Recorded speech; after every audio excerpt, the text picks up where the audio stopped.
I'd like to thank everybody for coming out tonight and joining us for our final coaches clinic. And if you guys that have been here in the past, you know we've had a really good lineup, and we're going to conclude that tonight with Mr. Ron Davenport. I'm going to start off by telling you a little bit about Ron and his background, and he's going to go in and talk a little bit about hitting. Ron attended Leesville Road High School, and in 2000 he was very excited about signing with Florida State University to play collegiate baseball. However, that year, the Toronto Blue Jays decided they wanted to draft him in the 22nd round of the Major League Baseball draft, and he decided to chase his dream and pursue professional baseball. Ron went on to play 10 seasons of professional baseball, 7 years with the Blue Jays, 1 year with the Milwaukee Brewers, the Pittsburgh Pirates, and 1 year with the Long Island Ducks of the Independent Atlantic League. Ron was a two-time All-Star, 2008 Camden River Sharks. This particular year, he batted .332, 18 home runs, and 93 RBIs. And he also participated in the Home Run Derby that year. In 2004, with the Florida State League with Dunedin, batted .278, 16 home runs, 92 RBIs. Another venture that Ron went out on recently was with the King in his court. He served as a starting shortstop, traveling four-man softball team that competed against nine-man softball teams. And they were very successful and won the majority of those games. Ron currently serves as a batting instructor, baseball hitting and pitching instructor at Grand Slam USA here in Raleigh. He's also volunteer assistant coach on various baseball teams with USA Baseball. Again, this is Ron Davenport. I'd like to turn over the show to him, and thank y'all for coming. Thank you for having me. Like you said, played at Leesville and grew up in Greenville, North Carolina. Lived there for 10 years. Came up here as a sophomore. Knew the competition was a little bit stronger up in the Raleigh area. You know, names like Josh Hamilton, Mike Prochaska, Daniel Caldwell. And we came up here to get a little bit more competition, a little bit more of getting in front of college coaches, pro scouts, and all that kind of stuff. So my mom's a school teacher, or was at Lockhart Elementary for 15 years, right around the corner here. And graduated in 2000. 6 days after I got graduated, got drafted by the Blue Jays. 5 days later, I'm in Medicine Hat, Canada, 3,000 miles away, playing with the Medicine Hat Blue Jays in their rookie ball. Never been away from home, 18 years old. Quite a shock, but you know, always something I knew I wanted to do was play baseball is first and foremost. Kind of changed, obviously, over the years, but you know, as you go through minor league baseball, you realize there's prospects and there's suspects, as they call them. They might not want to tell you that, but you know, there's guys that they put a lot of effort into, and those guys are there, and the rest of us, you know, as you play your way through, you're either producing or you're not. And, you know, I know y'all had Jerry Sands come in here a couple of weeks ago. Big time prospect, big power prospect now with the Pirates, I believe. But you know, after 10 years of playing, I knew it was going to be, if I wanted to keep playing, it was going to be playing to play and playing to have fun, and that would have been fine. But it comes a time when you move on, and you know, I love coaching kids. I do about, I'd say 10 to 15 lessons a week at Grand Slam USA in Raleigh off of Western Boulevard, where the Kmart is. And I've been doing that for about 3 years now after I retired in 2009. For the last 2 years, like he said, I actually got hooked up with King in his court and was their shortstop.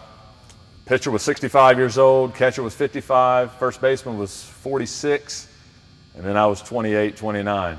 And so I got every ball that was hit. First baseman had a plastic hip, so I did everything. But just showcase if anybody's ever seen it. Raise your hand if you have. Yeah, okay. How many have seen it sacked twice? No, that's about right. But, you know, Eddie Fanner passed away in 2007, but a guy named Rich Hoppy took over the team, and kind of globetrotters of softball, as you know. But tonight, we're going to talk about hitting. Please feel free at any time, kids included, raise your hand and asking questions about anything particular that you might not understand. It won't bother me getting interrupted by any means. If you want to know a little bit more, it's better to do it right then instead of doing everything and then going back to it. So please don't.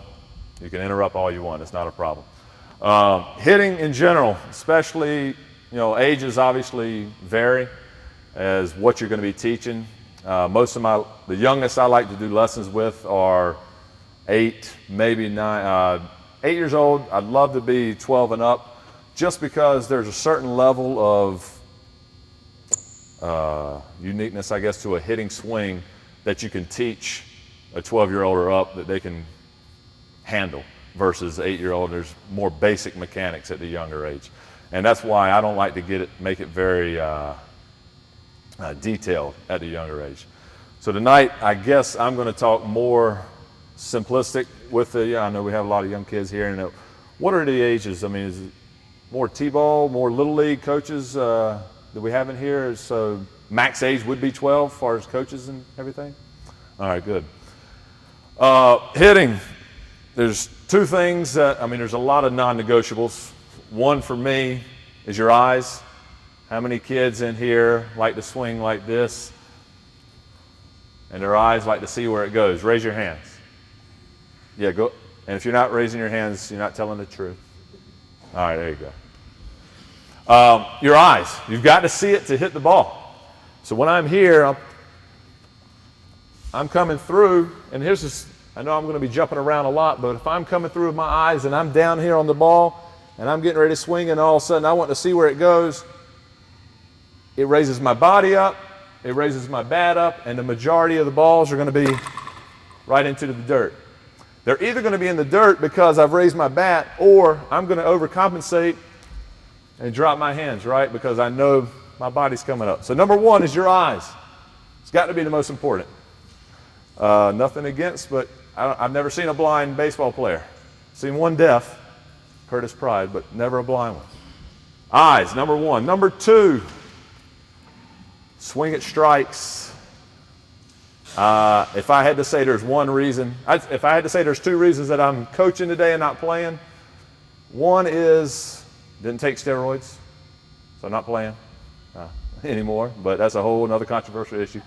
Number two is I didn't swing enough strikes. I'm a free swinger. There was one season I had 400 at-bats and had 10 walks. So I was getting a walk every 40 plate appearances. With the Blue Jays, they actually wanted it and almost mandated it to have a walk every 10 plate appearances. They want, Moneyball came along, and they want to make sure you're getting on base, the on-base percentage. But how many hitters, especially when you see home runs on SportsCenter or big hits, how many pitchers are right here when they're making contact? I mean, it's not a fluke that they hit the ball the way they do. Now, obviously, they have super talent on TV, and they can hit balls that are up here and down here and still drive them. But the majority of the well-struck baseballs are strikes. So kids, how many have ever hit a ball or made contact? Let's say, how many people have ever swung at a pitch neck high? Yeah. How many has ever swung at a pitch eye high? Yeah. How many has ever swung one over their head? Actually passed over there. Me too. I've actually got a picture at home where I am making contact with a ball that's over. I swung like this. And this is professional baseball. I'm getting paid to play. And swing at a pitch like this. And it was foul ball and everything. But eyes and swinging at strikes. Nothing to do with the mechanics. It's just pure baseball mental part of the game. All right, so getting into the actual swing. Like most people, start from the ground up. The ground's where the power comes from. It's your strong, solid base. Without it, you're not going to be able to drive the ball. And it's not so much about power as in home run power. We talk about power as in line drive power, ground ball power. Later in my career, my batting practice became, I want every ball that I hit to get to the outfield fence. Even if it's a ground ball that's a one-hopper to the shortstop, I want to drive that ball, if nobody touched it, to get onto the outfield fence. So, I mean, power is not just home runs. And the power comes from the ground. So, with that being said, as I'm straddled here, obviously how much this gets straightened up, we want to stay out of extremes in baseball. You talk about pitching. That's an extreme. This is an extreme, somewhere in between.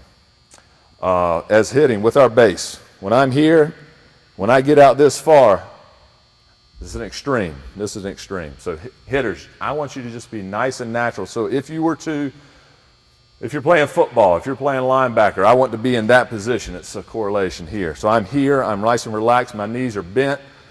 One thing I'd like to say is when I do a lot of lessons, I have a lot of kids that are either here with their feet, so I'm open, or closed. Baseball is hard enough sport as it is, especially hitting. I want to make it as simple as possible. At your age that you are now, we'll do it right here because it's a line. Get them as even as possible, parallel, whatever you want to call it, because I want to make it simple. But when I'm coming here as I'm striding, I want to stay on that line. So we're doing practices, get people on some kind of a line as they're doing drills, making sure that they can stay here. Because this practice of coming here, now I'm going to be cut off. Opening up, this hip's going to fly. So if we start off in a good position, we have a better chance of staying there. So as I'm here with this nice parallel position here, y'all saw how wide I am. When I'm coming to stride here, there's 4 S's. I know a lot of people have heard. We'll do it this way here. 4 S's: short, soft, slow, and straight. Okay? And that's going to be your stride. So I'm short. All we need is maybe 6 inches at the most. Again, this extreme here. How hard is it for me to get any kind of torque on the ball? So I'm staying short. Slow. The slower your feet are, the quicker your hands can be. So think of it like this. If I'm quick, it's going to slow my hands down because they can't move as fast as my feet are. So I want to be slow, and I want to be short. I want to be soft. So I know you've heard a lot of analogies before. Probably the one you've heard the most is like there's a raw egg right here, and you don't want to break it when we're striding. I like to think of it, just the terminology, don't think of it as a step. What I like to say is it's a reach. Now we're going ahead a little bit. When I'm loading, I'm reaching out. So basically, the only thing that's going forward in my load is my front foot. This would be a step. My hands will come forward, my body. Even if I keep my hands back on a step, now all I've got left are my arms, right? So now it's going to be a little bit difficult. So think of it as a reach as we're teaching it. Here, I'm reaching out. I'm talking about being in the inside balls of my feet, this big stuff here, because when I'm on my heels, I'm losing my balance. Think about your hands, how much your fingers do versus the palm. Well, the same thing with your feet. How much your toes actually control your body versus your heels. A lot more control up in here. So stay into the front, toes of your feet. All right, so we're getting into the stride here. Slow, short, straight, and soft. With that, I want you to think about one key word I like to talk about is separation. And the separation part of it is when this foot is going forward, I want my body, my hands going back a little bit. Now, there's some people that like to talk about coming back first and then striding, making it almost 3-part swing, back, stride, swing. For me personally, it makes it difficult for me to keep my hands back. When I do that, I'm already back now, and now I'm striding, everything wants to come forward. I like to have just a little bit of separation. So I'd like to think of it as maybe even a rubber band that's tied to my right wrist and my front foot. Again, here comes that extreme. If I go here, that rubber band is going to break. I've stretched it too far. If I don't do enough, it's not going anywhere. It's just going to drop down if I released it. So somewhere in between where I'm reaching back and forward, and all it is 6 inches. I mean, elbow, what I'll say about the elbow is as long as it's not above the shoulder. I mean, I was an elbow up guy, but it's how you control it. So with this elbow here, I start up. When I come back, it's going to stay right in there for me. One of the key things we'll get back to later is this knob and keeping it down. I'll talk a little bit more about the base first, though. So we've taken our stride, and we're in this position. And now what we're going to do is I like my legs to start my swing. And what I mean by that is I get a lot of swings that are here, and then they come through as an after the fact. That's an arm swing. That's no power. That's rolling over a lot. So I like to think of it as I'm coming here, and as I'm coming forward, this swing, my knee is going to be driving to where I want to hit it. And what I mean by that is this knee doesn't go in the same place every time. Pretty advanced stuff, but with my knee, and I see a fastball outside, obviously I want to let the ball get deep, but I don't want to get my knee fully turned, as you can see from this vertical here, fully turned to hit the ball opposite field. It just counteracts here. I want to have a little bit less turn in my knee because that's where the force is going, to the opposite field. Now if a ball's down the middle, then the knee comes here, and if it's inside, it's going to get a full rotation. But there's no sense for me, especially if an inside pitch, me to get right there and try to hit that ball. I'm fighting against my body. So as this knee is coming forward, slowly I'm bringing the knob down.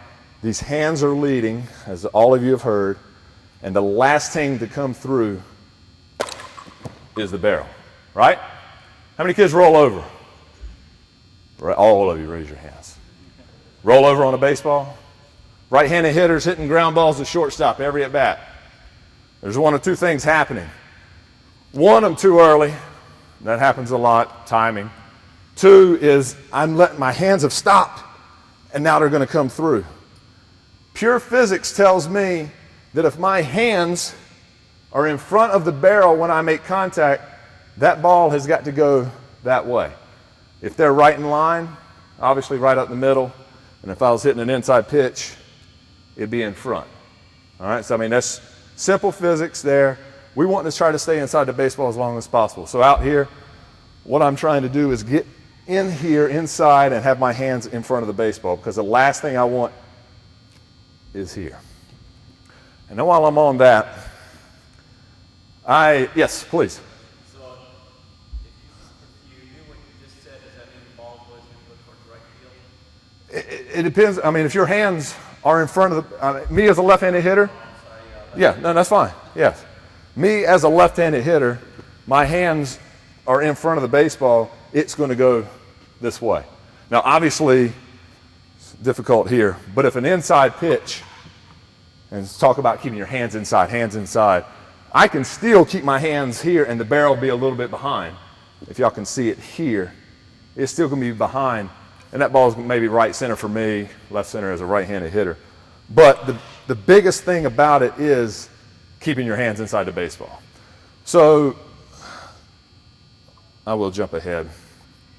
When we talk about the tee, to make things very simple, this is an art in itself, because I get a lot of kids that are a lot better hitters when I start throwing soft toss or pitching to them, because they don't hit enough on the tee. This is where you learn your swing. So on a tee, personally, if we're going to have a plate here, I want my front foot right off this corner. Everybody's on. I wanted to get as far back away from that pitcher as possible. I didn't care those curveballs. People say, well, if I'm back here, I can't hit the curveballs that are breaking down there. Well, they're balls. Don't swing at them, kids.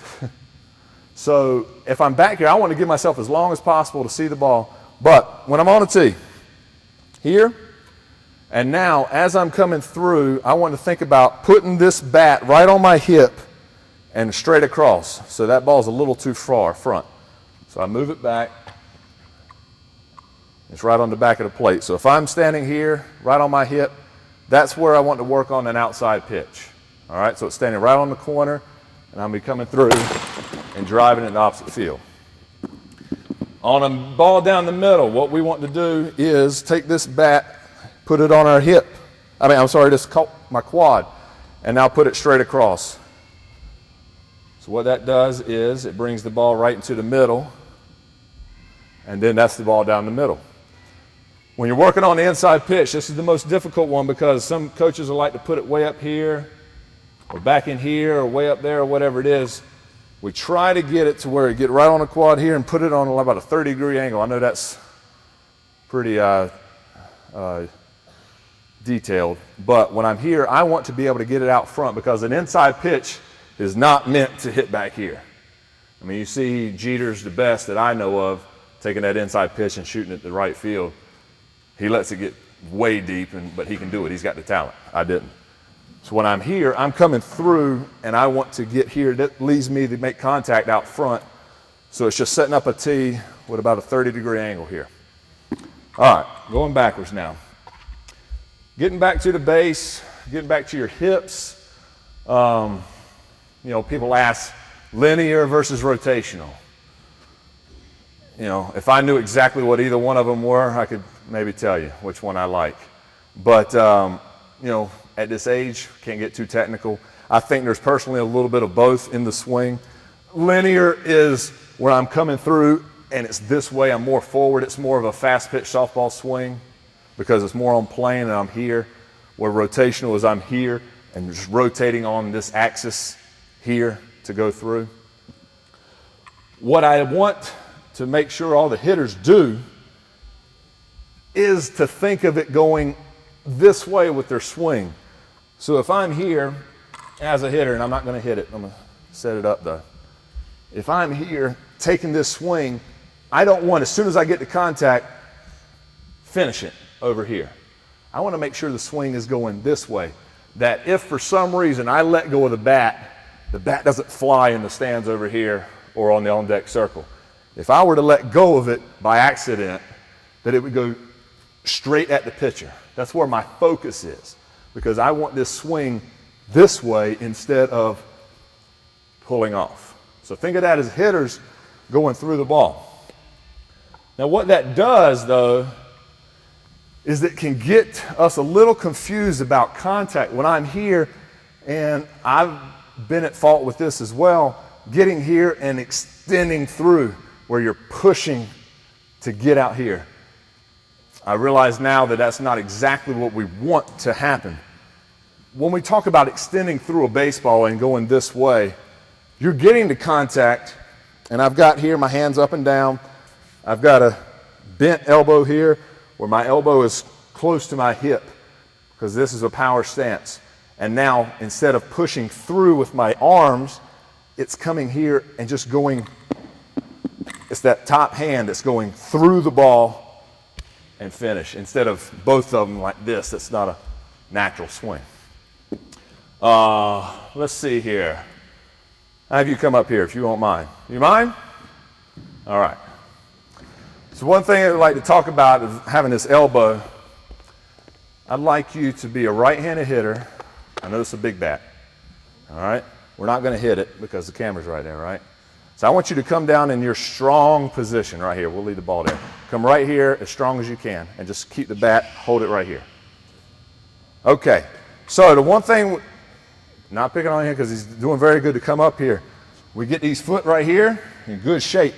But this right here, when he's like this in the strength and this arm straight, let's see it like this. I'm going to take my finger. Don't let me go this way, right? You ready? Come on, come on, come on. All right. So now let's get in that same position. And instead with these arms out, I want to get this elbow bent right here, strength. And when this elbow is bent, I've got something behind the baseball. Now I'm going to take my full hand. Now don't let me. Ready? Now, he can tell you I'm not playing a trick on you. You're stronger, right? I guess. He guesses. Oh, you don't help me out at all. Thank you very much. What's your name? Ben. All right, thank you. Didn't work. Nah. But he can tell I'm putting a lot more force. The issue is I've got something after contact. I'm not fully extended here, and now anybody can come and pull this bat back. Because when I actually make contact with the ball, I mean, there is reverb. I mean, there's actually contact. The force of the ball is coming in. If I don't have enough force going forward, it's going to have a little back. But what I've got is this strength behind the ball. So now I'm a lot stronger here to go through it. To do that, I like to think of it, the whole swing as a car with rear wheel drive. I personally hardly did anything with my front side. Maybe that's why I'm coaching now and not playing anymore, but I don't know. I like to think not, but with this back side, it's this back knee, this back foot, hip, arm, hands. This is what I want y'all to be using to drive your swing. When I get into this part of it, the pull action, this shoulder pulls out, this hip pulls out, this foot pulls out. A lot of bad things can happen. When I'm using my back side, I'm here and I'm coming through, I'm driving through the ball. It's hard to do this when I'm using a thinking mentality of my back side. So when I'm here, I'm coming through my knee coming through with my back foot, my back hand, and go through it with my elbow and extend through. 2 hands, 1 hand finish, I don't care. As long as there's 2 hands on the bat when you're making contact, right? Personally, at the level you're going to be at in Little League, 2 hands is the best. As you get older, you can do what you want and all that kind of stuff. But with 2 hands, what I'm able to do is get through the ball fully and finish up. High finishes is a key thing. What a high finish does for me is it keeps my body back.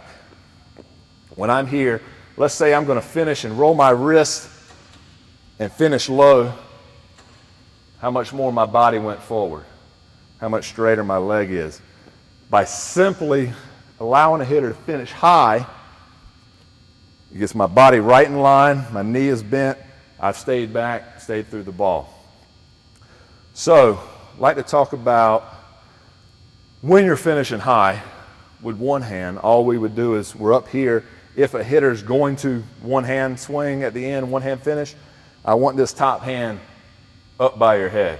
When it's down here, that's that level swing here. I mean, when you come out forward.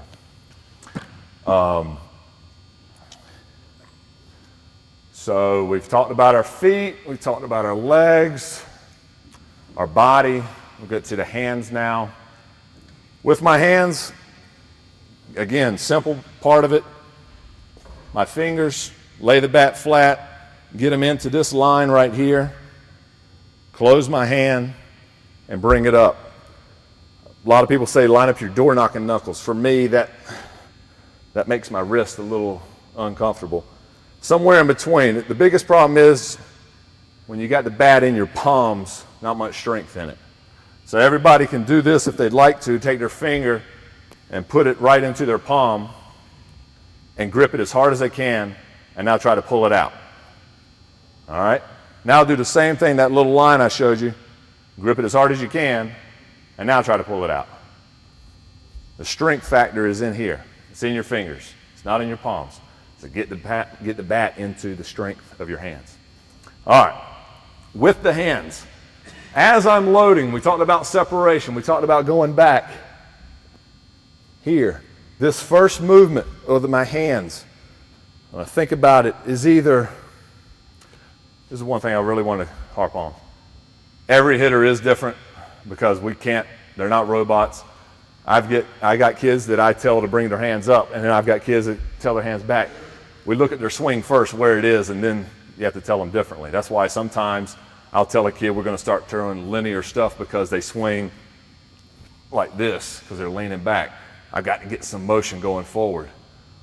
With the hands, what is typical and what is going to give you the best chance of success? Hands right off the shoulder, right off your chest right here, bat's normal at a little 45-degree angle, as you can see. And all we do is bring it off about a fist. All right, now that's natural, it's normal, and the barrel is still at an angle. What that does, though, is allows the hitter to come up with the hand so I can go down. So I want to, think of adages that say, load up, swing down, heard that, whatever it is. When a coach tells you to keep your hands high, let's see if this would be a good swing. Is that a good load right there? All right, so we understand what you're trying to say with keep your hands high, but it might be a little miscommunication is the important part is this barrel. Keep the barrel high, all right? And what I mean by that is, like I said, this becomes this. When this barrel drops, this drops, and everything else. So what I'm doing is if I start my hands this high, now what are they going to do? They're either going to go higher, because that's not natural, or if I start them this high, they're going to drop, and unless you're Josh Hamilton, that hitch, you're not going to be able to catch up with it, right? Okay, so we're hands here, we're just off the chest, 45-degree angle. We're loading up. It's just a little pushback. It's almost like you used to call it a reverse C here as I'm loading, and it's coming when my foot's going forward. So now, when my foot's going forward, I've got this load going up. Now my first movement is this knob. I want to take it down to the ball because a lot of hitters will start getting here and this knob goes here. When this knob goes here, that bat flattens out. That happens a lot where it's an upward swing, or it's a long swing where I get jammed a lot. So when I'm doing it like this, as I'm coming down, this knob keeps coming down, down as I'm making contact. Obviously, the young hitters here, when this bat comes down on the ball, that's when backspin, right? That's when you drive it. This here, when I'm coming up, it hits the ball, and I either get top spin or it goes straight up in the air, right? When I hit a fly ball, what has to happen for me to get out? Huh? Yeah. That's it. That's all they have to do. When I hit a fly ball, they catch it, I'm out. When you hit a line drive, obviously catch it, you're out. Hard ground balls, they have to catch it, they have to throw it, and catch it again before you get to first base. So just a pure, simple part of the game. I want to give myself the best chance of getting success and get on base, hitting the ball down. By doing that, I'm here and coming down through the ball. So the knob is leading down, the hands are coming forward, and the last thing is that bat, when I get right here, and I'm through it, okay?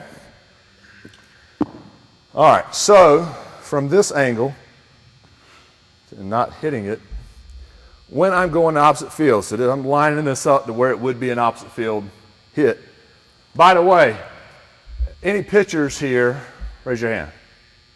So what's the first pitch you throw to a batter? Fastball. And is it inside or outside usually?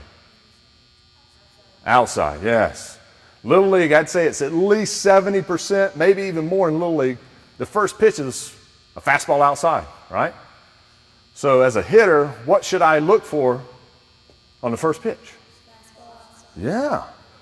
Doing that, that's where my focus is. I'm looking for a fastball outside. Now, if they throw me an inside fastball, it's hard as you're younger, as you're older, you'll realize that's not what you're looking for and just let it go. But now, if you get that pitch, I've got to be able to turn on it. So now I'm here, and turn on it means just hit it. Sorry, not turn on it. So on the outside pitch, I've loaded. That knee is locked about right there. I don't want to go any further.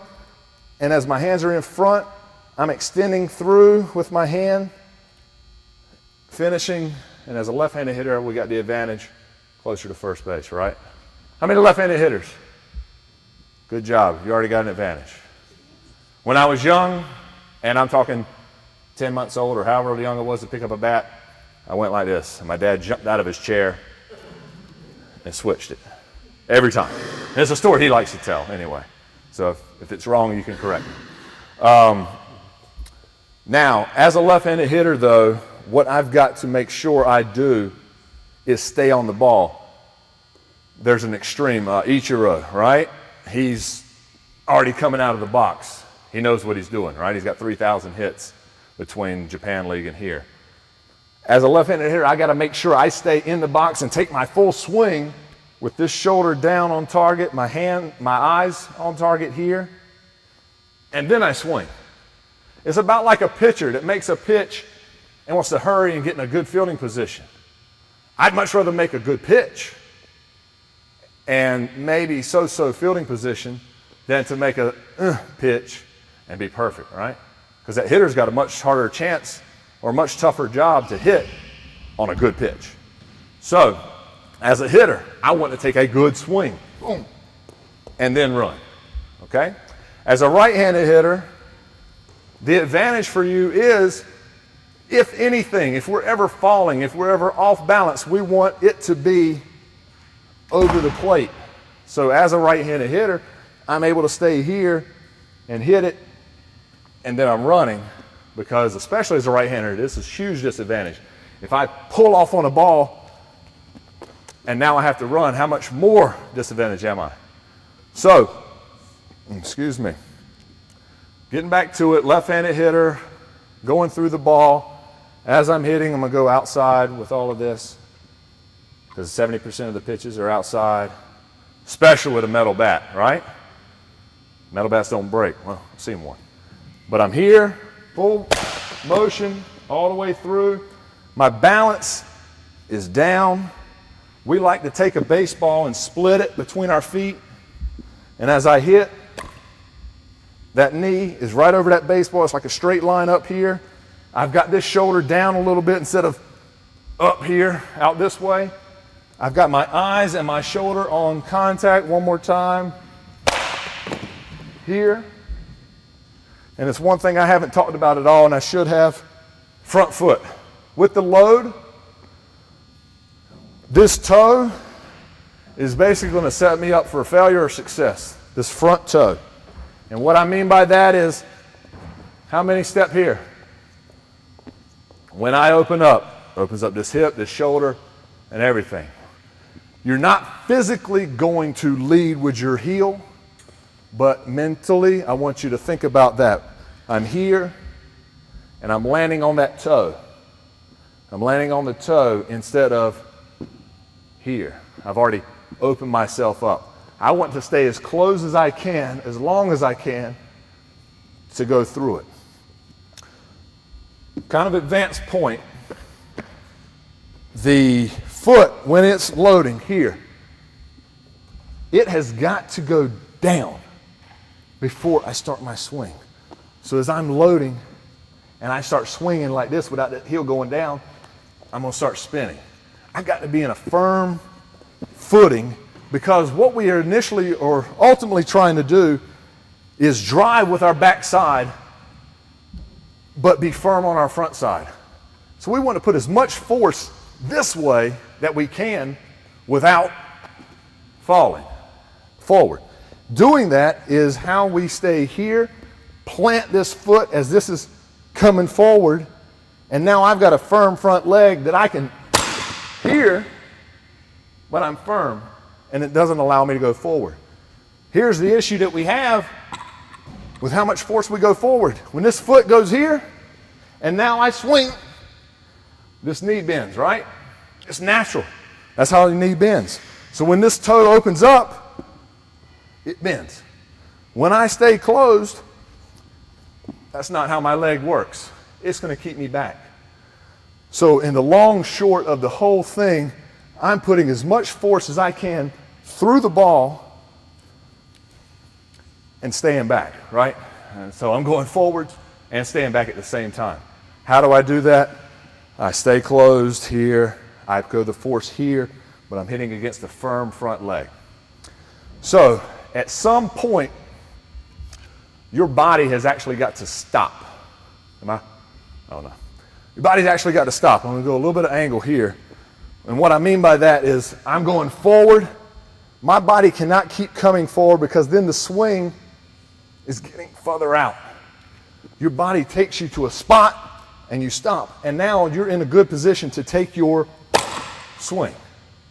Just like pitching, think of it like this. And as I'm pitching here, if my body keeps coming forward, my arm has got to go out and around it. At some point, if I'm pitching or even playing catch, I'm here, and now my body has stopped as I rotate through and let this arm come down and do its thing. Hitting with the same thing. My body's coming forward, but it's got to stop to allow me to hit. Any more questions so far? Yes?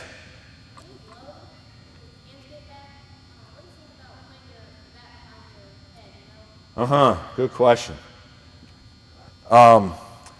When it gets here, again, for me, it's all about extremes. If I get here and I can not move my head, but if I can look at the corner of my eye and see the barrel, it's too far. What it's called, like you're asking, is a wrap. When you get right here, what it makes is a long swing, because it's got to come from here all the way around. So I like to, and I know I'm not going to wrap like this, that'd be weird. So if I'm keeping my 45-degree angle, like we try here, it's going to stay right in there. Because the thing about it is, the pitcher's providing a lot of energy, a lot of force with his pitch. So we don't need to put as much effort into the swing as we think we do. When I get a kid and I'll say it's last one, and they always want to rip one, but they want to swing hard. So like to get that out of your mind. It's not swinging hard, it's swinging quick.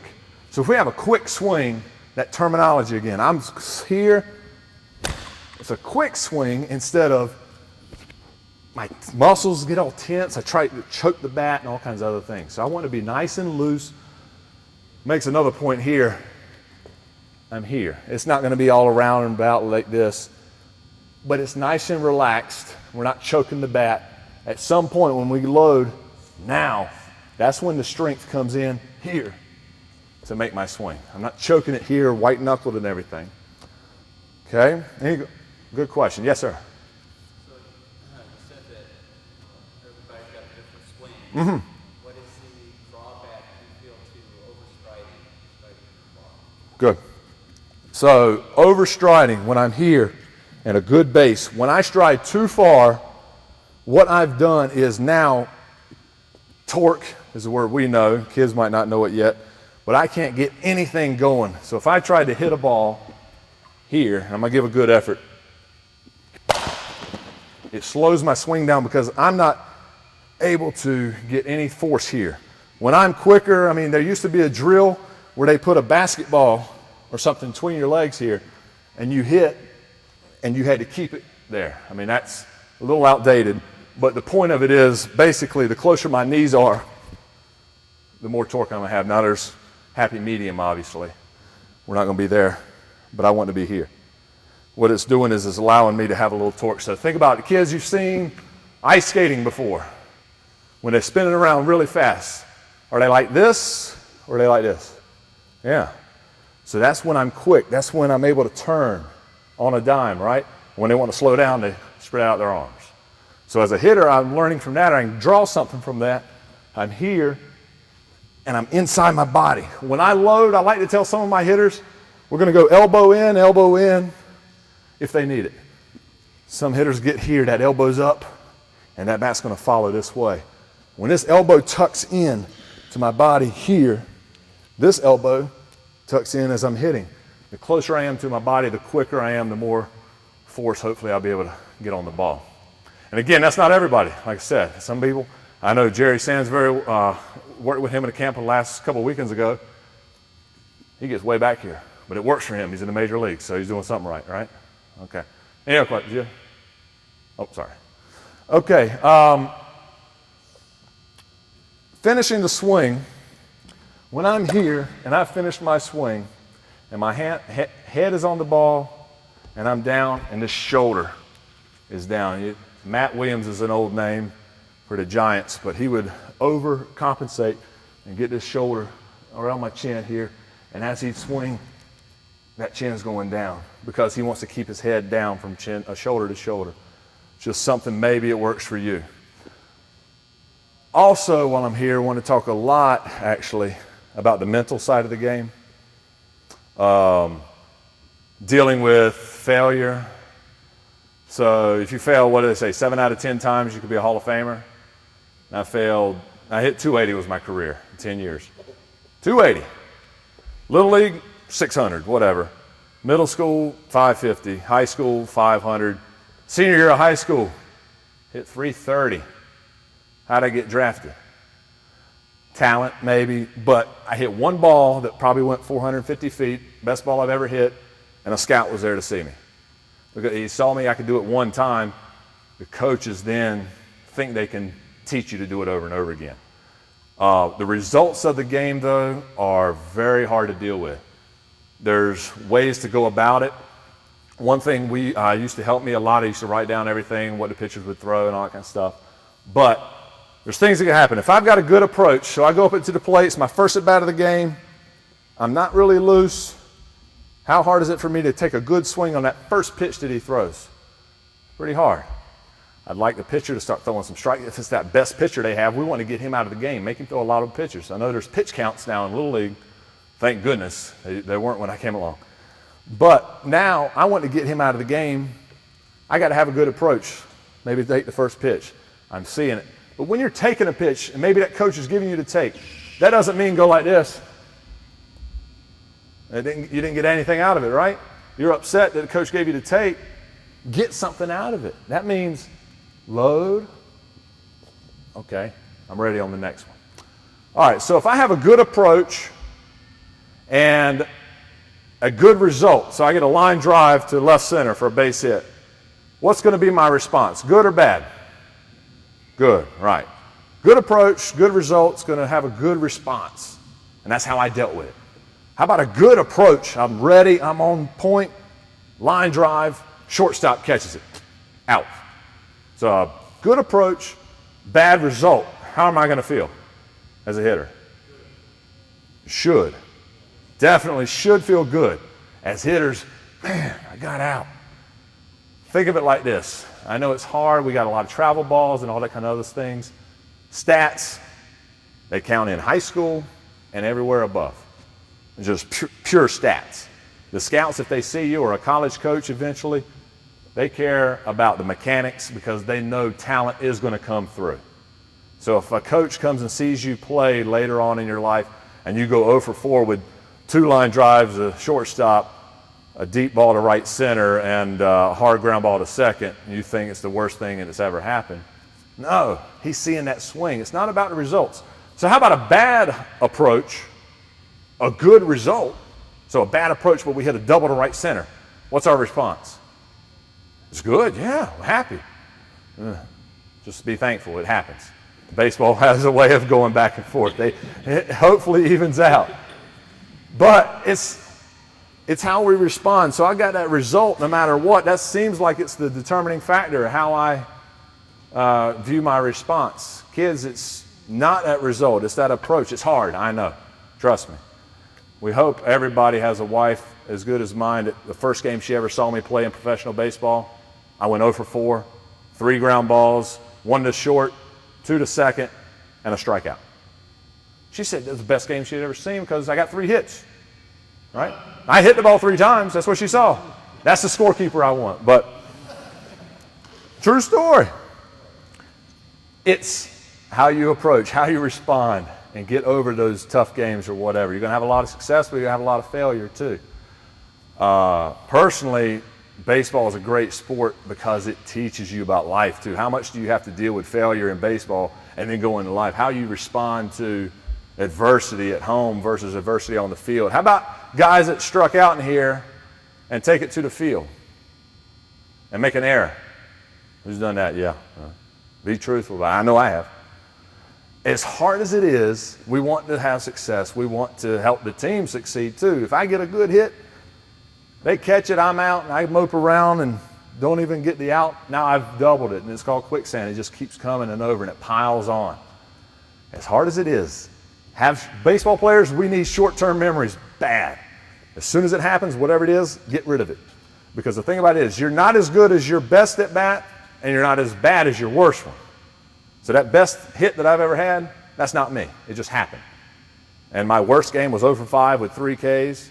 That's not me either. Somewhere in between.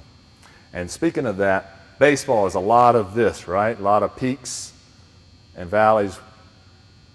3 for 4, 0 for 4, 4 for 5, 1 for 5, whatever it is. Those are tough to deal with. As a hitter, 1 for 3s, 2 for 4s, 2 for 5s, all that kind of stuff to stay in that little. And again, it's about staying out of the extremes as hard as it is. How much more time do I have? A little bit more.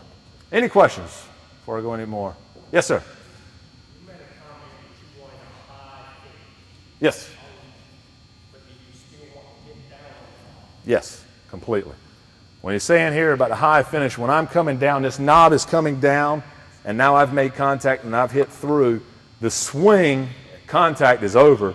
And now what that high finish, it's kind of like I tell my kids, sometimes we'll freeze here and get here, and they take one of their best swings because they know where they have to end up. The swing, if I start at 45-degree angle, if I start it here and finish here, there's a much higher chance of taking that good swing. It's going to be that swing that's coming down, going through the ball, and staying back in the same breath. Because when I get here, if I start here, it's going to come here, and now it's going to keep going and bring my body forward. One of the hardest things to teach is to stay back on this back leg. What I mean by that is this little muscle right here above your knee.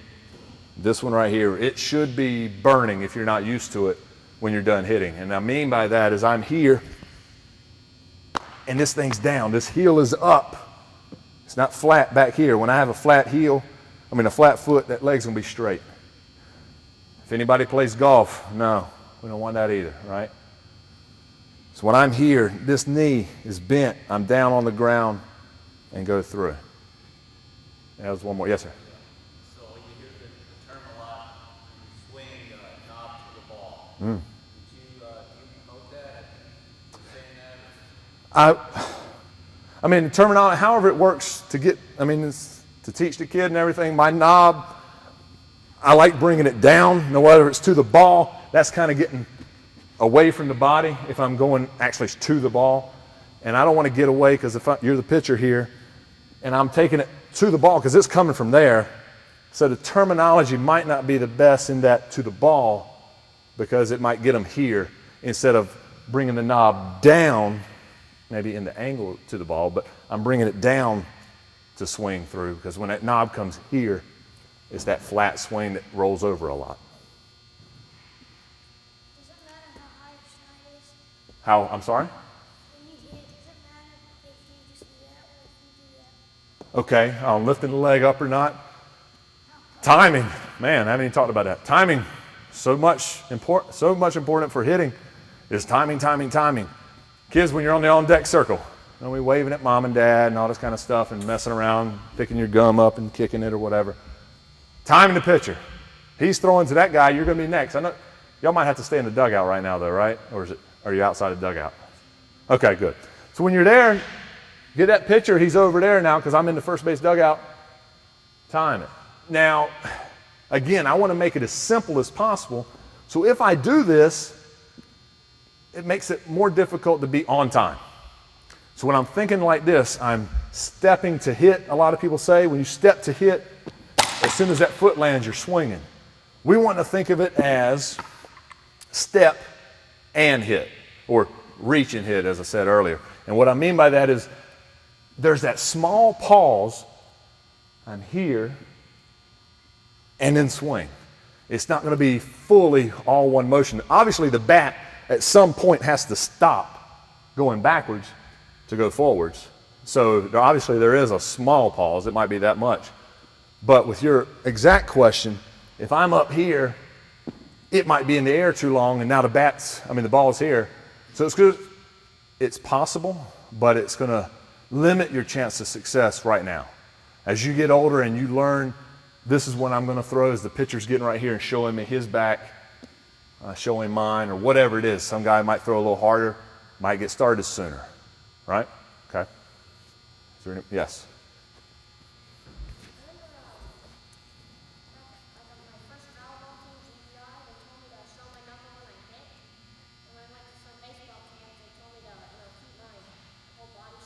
Mm-hmm. Okay. All right. It's a good question.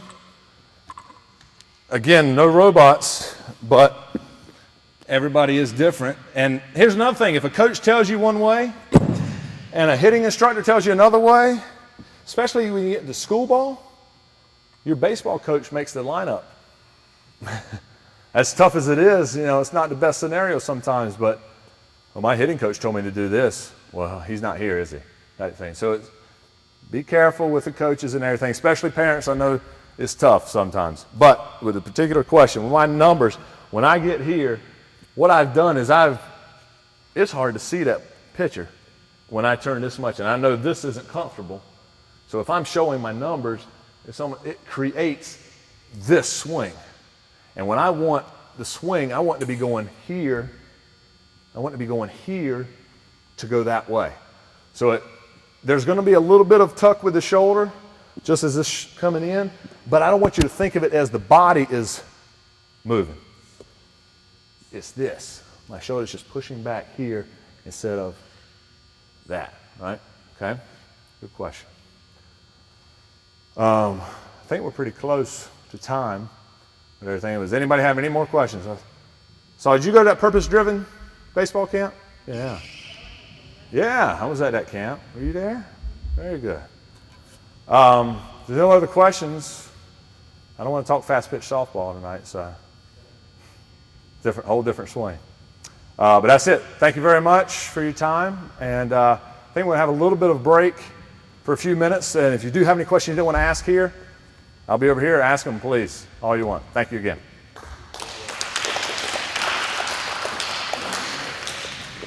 Guys, after a short break, I believe, if I'm not mistaken, there should be some, Tim's gonna have some waters and some snacks like Dad's passed. And we have Mr. Eddie Driver, retired baseball.